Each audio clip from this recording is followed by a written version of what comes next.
There are many beautiful islands all over the planet. Some of them are beautiful destinations which many people head to for vacation spots or just to get away from society. But stunning as they may be, there are islands that hold just as much danger as they hold beauty. Check out these 10 most dangerous islands in the world. Tristan da Cunha. The British island group of Tristan da Cunha stands profoundly alone in the South Atlantic. It is the world's most remote inhabited island. It is so precariously occupied that when a volcanic vent erupted in 1961, the whole population was evacuated to England. However, today, Tristan da Cunha, which lies midway between Africa and South America, has a population of only 265 people.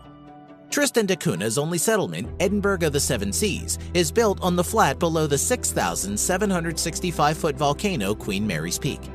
Smack in the middle of nowhere, it is 1,243 miles from St. Helena, which is its closest neighbor with residents, 1,491 miles from South Africa, and 2,088 miles from South America. The dangerous part of this island is still its active volcano. Tristan da Cunha is an active stratovolcano formed above a magma hotspot some 400 kilometers east of the Mid-Atlantic Ridge.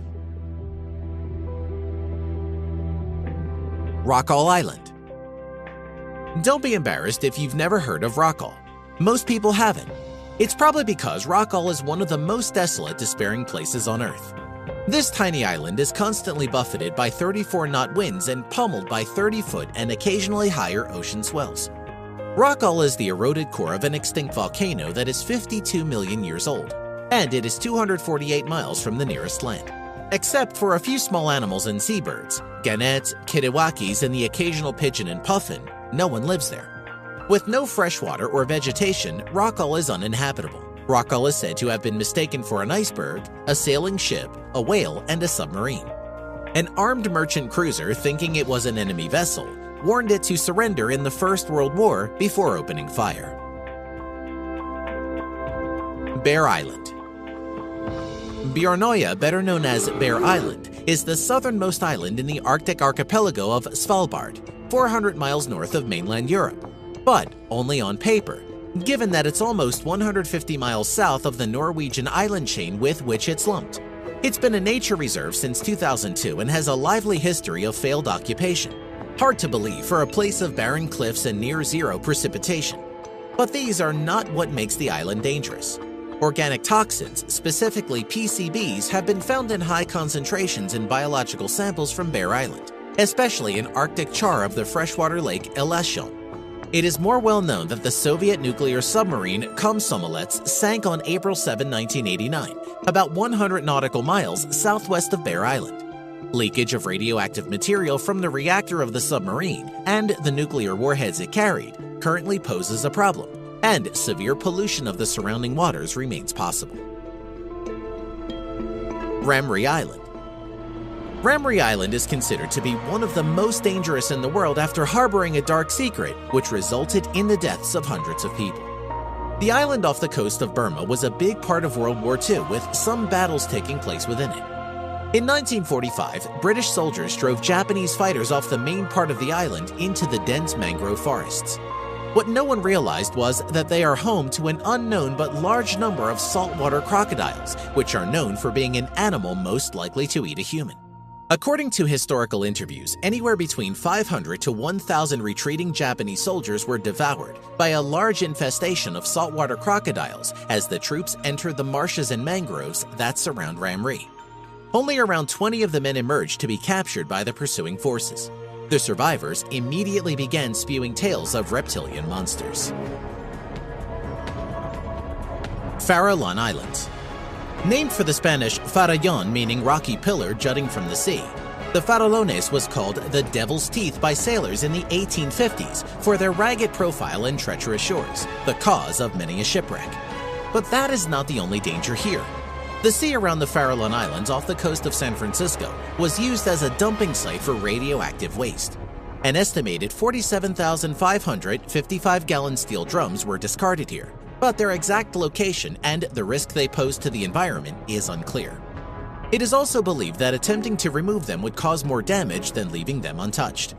There is also an extensive elephant seal population, which attracts scores of great white sharks.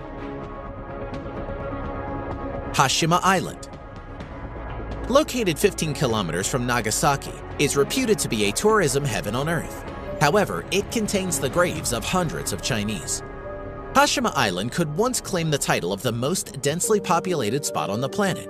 The thousands of Japanese workers, as well as forced laborers from China and Korea who toiled in the island's deep mine shafts during World War II, are long gone. At its peak, more than 5,000 people worked and lived within the seawall that encircles the small island. The mines were closed in 1974 and the island was abandoned. Most of the massive concrete buildings are still standing though, which gives this island the aura of a floating ghost town or an old battleship. It's become a destination for adventurers, and it was turned into an evil villain's lair in the James Bond film Skyfall.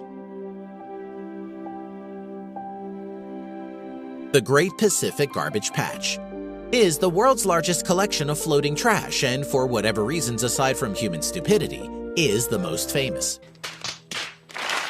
It lies between Hawaii and California and is often described as being larger than Texas, even though it contains not a square foot of surface on which to stand. It also cannot be seen from space, as is often claimed. Microplastics make up 94% of an estimated 1.8 trillion pieces of plastic in the patch, but that only amounts to 8% of the total tonnage. As it turns out, of the 79,000 metric tons of plastic in the patch, most of it is abandoned fishing gear, 46% of it, not plastic bottles or packaging drawing headlines today. An estimated 100,000 marine animals are strangled, suffocated, or injured by plastics every year. Saba Island. The island of Saba rises majestically from clear azure waters, stretching its summit to caress the clouds. It is like no other Caribbean destination. Untouched by the quickening pace of the modern world, an island caught within a moment. This Caribbean island in the Lesser Antilles chain is a special municipality of the Netherlands. Saba is primarily known for its diving, and it has a wealth of scuba and snorkel opportunities, rivaling those of much larger destinations. However, if you ever want to visit, make sure it's during the winter. According to the website of the Caribbean Hurricane Network, the tiny island of Saba has been hit by more severe hurricanes in the last 150 years than any other in the region, including by 15 Category 3 storms and 7 Category 5s. Miyake-jima, Japan. About 160 kilometers south of Tokyo is the town of Miyake-jima, sitting at the base of the volcano that shares its name. This town is covered with a cloud of harmful sulfur dioxide gas spewed into the air by volcanic eruptions. The area's cold and heavy weather systems make it worse. Dealing with the sulfur dioxide constantly pumped into the air is one of the consequences for those living in Miyake-jima. To live there, you must carry a gas mask at all times. If the air quality gets bad enough, the town turns into a masked, extraterrestrial-looking crowd of people who look as though they are attending the same themed costume party. The year 2000 was a particularly awful year on the island, so bad that it was shut down and inhabitants had to be evacuated. The Island of the Dolls, Mexico. The Island of the Dolls, or in Spanish, La Isla de las Muñecas, is one really creepy spot. The island, which is fairly close to Mexico City, is overflowing with dolls hanging from trees. Myths abound about the island. Legends say that a young girl drowned there, the man who found her later finding a doll floating where the girl had been. Out of respect, he strung the doll up to a tree, but despite his act of reverence, he felt haunted by the spirit of the girl and began to hang more and more dolls to please her. There are hundreds of dolls there today, many of which have severed limbs or are decapitated or mutilated in some way. The effect of these lifeless figures swaying in the breeze is understandably macabre, and unsettling stories are plentiful.